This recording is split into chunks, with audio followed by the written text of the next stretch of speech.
Wa sallallahu ala nabi Muhammadin wa ala alihi wa sahbihi wa baraka wa sallam.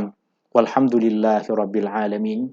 Tuan-tuan, puan-puan, hadirin yang dirahmati Allah Subhanahu wa taala.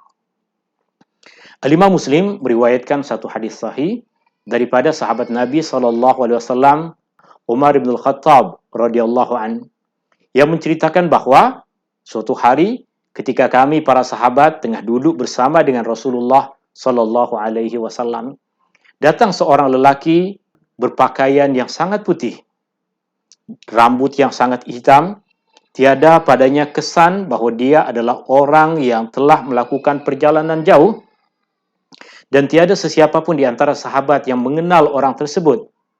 Dia duduk di hadapan Nabi SAW. Dia rapatkan lutut dia dengan lutut Rasulullah SAW. Dia letakkan kedua tangannya di atas paha, duduk dengan penuh adab di hadapan Rasulullah SAW. Kemudian orang itu mula bertanya kepada Rasulullah SAW beberapa soalan. Orang yang kemudian Rasulullah SAW beritahu kepada Umar bahawa dia adalah Jibril yang datang untuk mengajarkan para sahabat tentang agama. Jibril yang datang dalam rupa orang itu bertanya kepada Rasulullah SAW tentang beberapa perkara. Perkara pertama yang ditanya oleh Jibril kepada Rasulullah SAW adalah tentang Islam.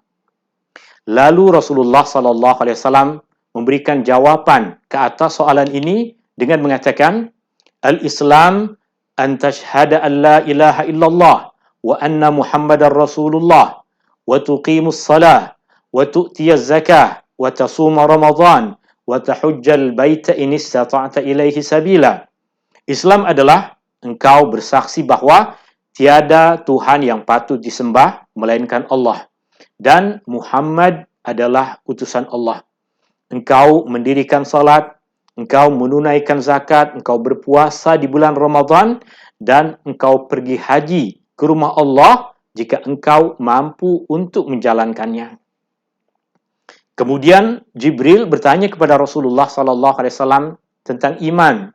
Maka Rasulullah SAW menjawab, An tu'mina billahi wa malaikatihi wa kutubihi wa rusulihi wal yaumil akhir wa tu'mina bil qadari khairihi wa syarrih. Engkau beriman kepada Allah, para malaikat, kitab-kitabnya, para rasulnya, beriman kepada hari akhir, engkau beriman kepada qada dan qadar, pada perkara yang baik dan pada perkara yang buruk. Kemudian Jibril bertanya kepada Rasulullah SAW tentang ihsan. Rasulullah SAW menjawab, An ta'budallaha ka'annaka tarah, fa in lam takun tarahu fa innahu yarak. Ihsan adalah engkau beribadah kepada Allah seakan-akan engkau melihatnya. Jika engkau tidak boleh melihatnya, sesungguhnya dia melihatmu. Dalam hadis Jibril ini, Rasulullah SAW menjelaskan tentang 3 perkara utama di dalam agama, yaitu Islam, iman, dan ihsan. Di mana Al-Imam Ibn Rajab Al-Hanbali rahimahullah berkata ketika beliau memberikan syarahan terhadap hadis ini, beliau mengatakan, ia adalah satu hadis yang sangat agung, yang mengandungi perincian agama secara keseluruhan. Inilah agama yang dibawa oleh Rasulullah SAW. Di dalamnya terkandung 3 perkara utama. Yang pertama adalah Islam, yang disebutkan oleh Rasulullah SAW sebagai ketaatan kepada Allah Subhanahu Wa Taala pada perkara-perkara yang zahir, yang kita kenal sebagai rukun Islam. Yang kedua adalah iman, di mana ia berkaitan dengan kepercayaan, berkaitan dengan keimanan kita kepada Allah Subhanahu Wa Taala dan perkara-perkara yang diperincikan oleh Rasulullah SAW di dalam rukun iman. Dan perkara yang ketiga di dalam agama adalah ihsan, yang Rasulullah SAW ungkapkan, ia dengan perkataan engkau menghambakan diri kepada Allah. Engkau beribadah kepada Allah seakan-akan engkau melihat Allah. Dan jika engkau tidak boleh melihat Allah, maka yakinlah bahawa sesungguhnya Allah sentiasa melihatmu. Ihsan adalah hubungan antara hamba dengan Allah Subhanahu wa taala, Al-Khaliq yang Maha Pencipta.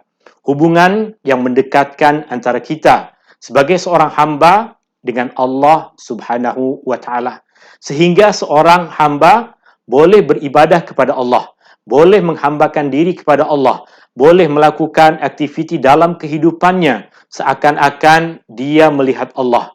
Atau jika kita tidak boleh melihat Allah, maka yakinlah bahawa Allah sentiasa melihat kita.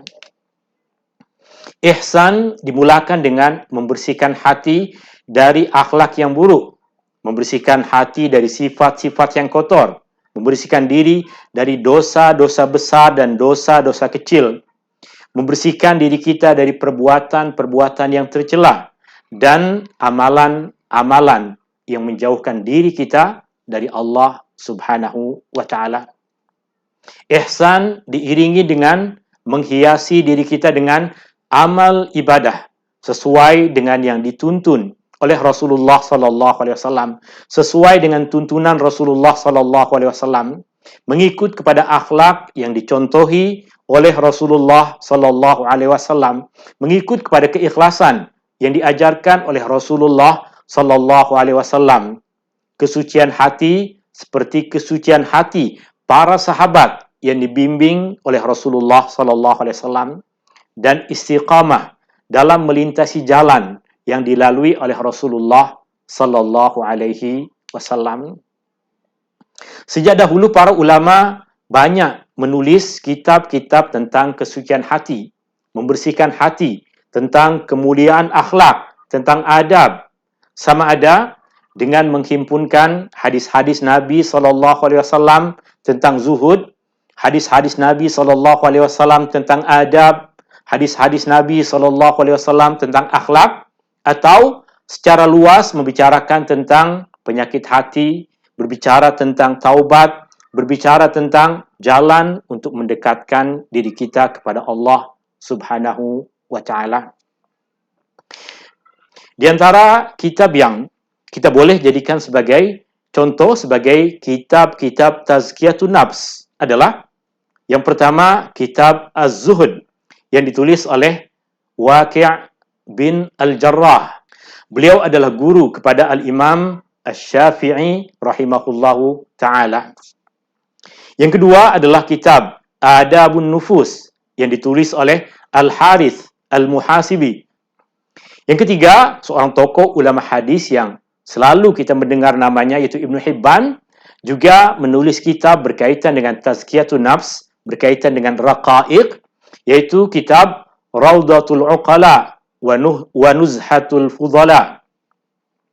Juga di antara kitab yang membahas tentang penyucian jiwa, pembersihan hati, adab-adab dan jalan untuk mendekatkan diri kepada Allah Subhanahu wa taala adalah kitab Ihya Ulumuddin yang disusun oleh Al-Imam Abu Hamid Al-Ghazali rahimahullahu ta'ala. Al-Imam Ibnul Jauzi yang meninggal dunia pada tahun 597 Hijriah juga banyak menulis kitab-kitab yang membawa kita untuk menyucikan diri kita, membersihkan hati kita dari perkara-perkara yang buruk.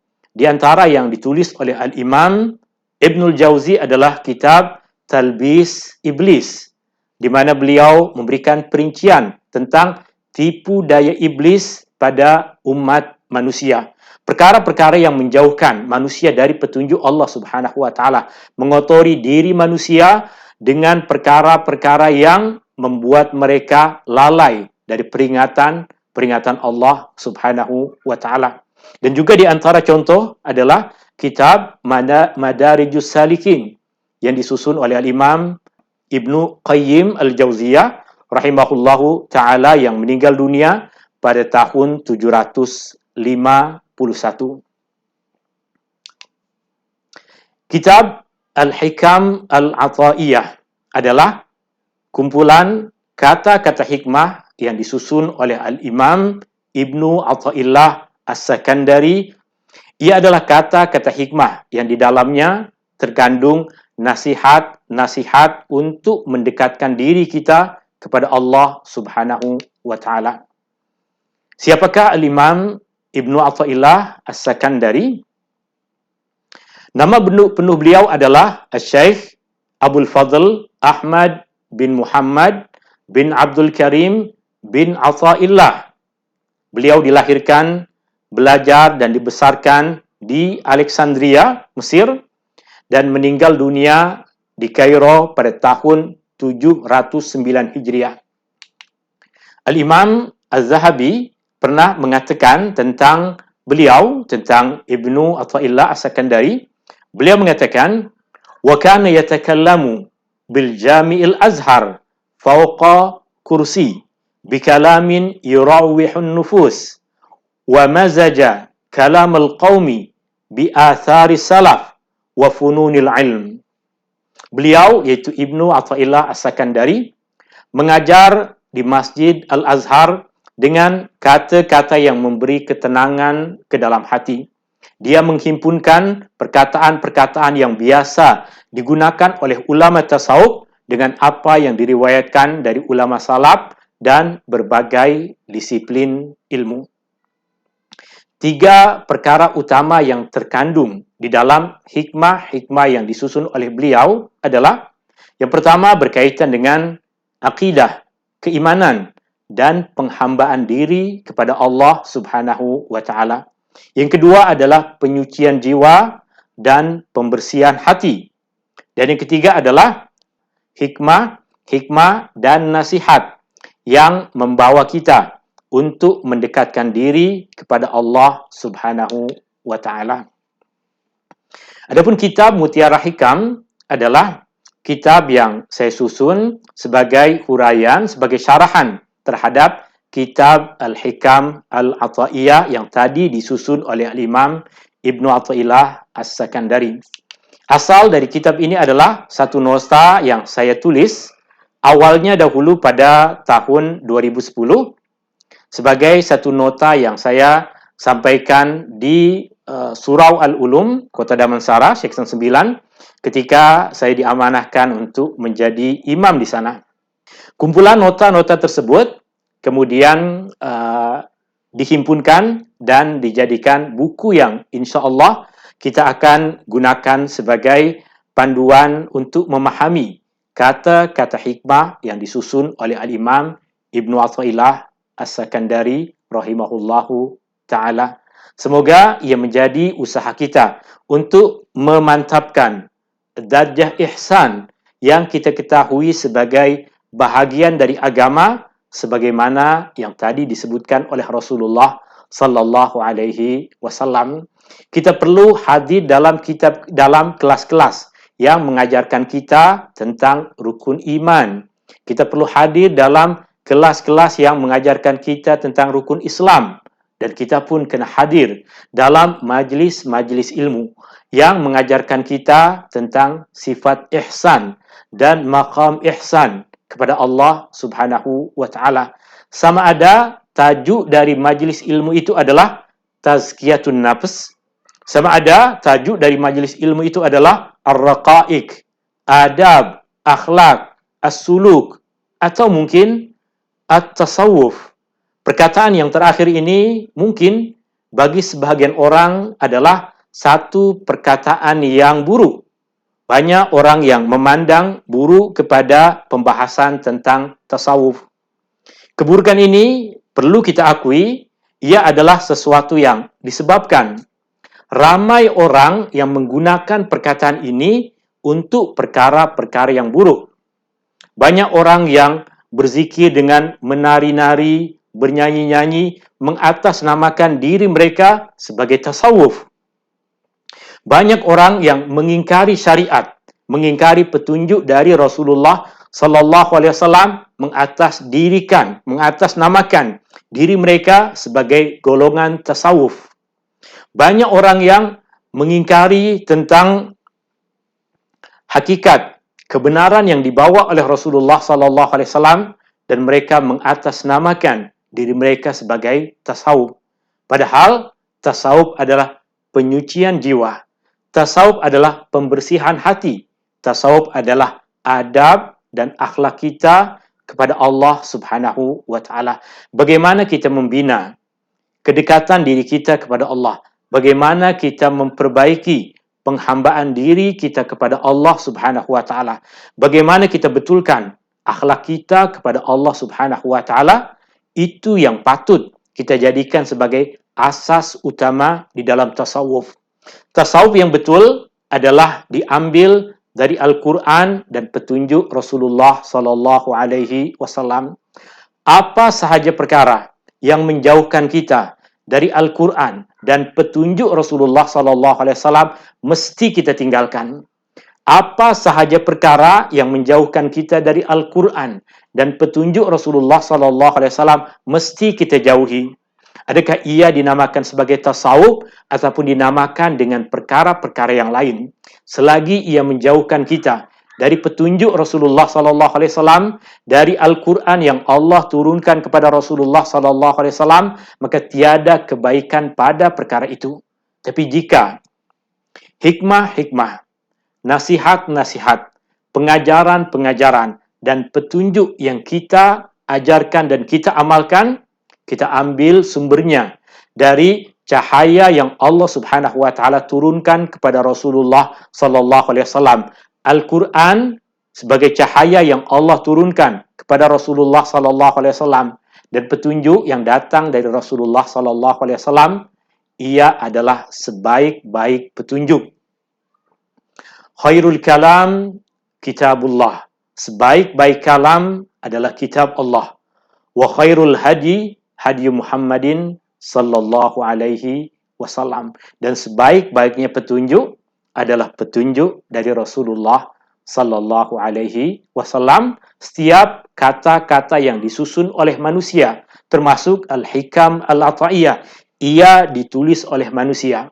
Jika ada kesilapan, jika ada percanggahan dengan Al-Quran dan sunnah Rasulullah sallallahu alaihi wasallam, kita wajib untuk menolaknya.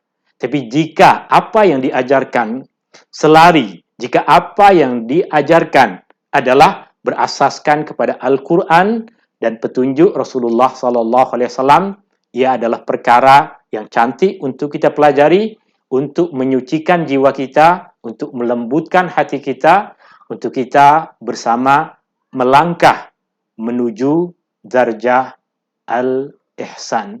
Wallahu ta'ala a'la wa a'lam. Hadani Allah wa iyyakum ajma'in. Subhanakallahumma wa bihamdika asyhadu an la ilaha illa ant astaghfiruka wa atubu ilaik. Syukran. Assalamualaikum warahmatullahi wabarakatuh.